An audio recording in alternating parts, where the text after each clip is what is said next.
person pushes through boundaries, just remember the more they push through your boundaries, the more clearly they need you to point out the boundary. So, it can be exhausting work if you're around somebody that, you've already set a boundary with, you've made an agreement with them, you think you have an agreement, and then they push and push and push, and then they push through.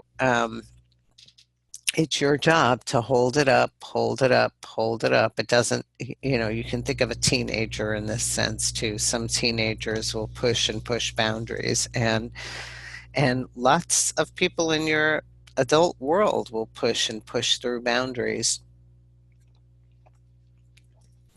And you just have to stand really firm and realize that if you were to collapse your boundaries every time somebody pushed and pushed and pushed on you, that you would become very ill from always saying yes to everything. And so you need to just set up better blockades so that this person cannot get through your boundaries.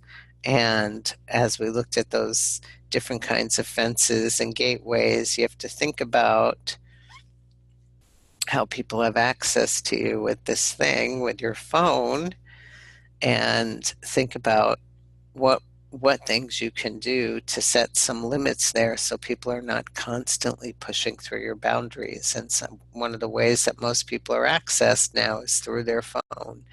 And so you have to really set some really good boundaries with your phone so people cannot push through agreements that they've made with you. So it's okay to take time before answering email. Email doesn't mean that somebody needs a response within 2 hours. It's okay to take time before answering a text. It's okay if you don't work during the weekends to not reply to a work-related call or email or text on a weekend. It's okay for you to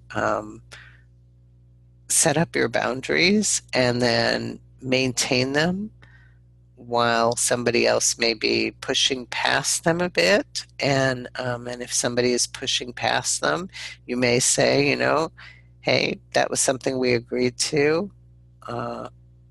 And I'm not going to respond right now, or say that back on Monday. So if maybe your agreement was you don't do work calls over the weekend and you get two of them, you may then say to the person on Monday, I'm responding today on Monday. This is when I have time. I think we went over the fact that I'm not available on the weekends, but I just want to remind you I don't return calls on the weekends.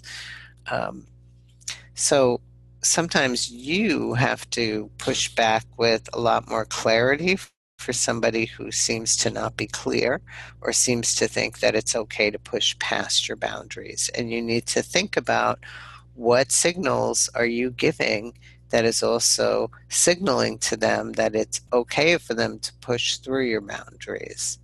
Are you saying, but it's okay to contact me if it's an emergency? Because an emergency to them may be different than an emergency to you.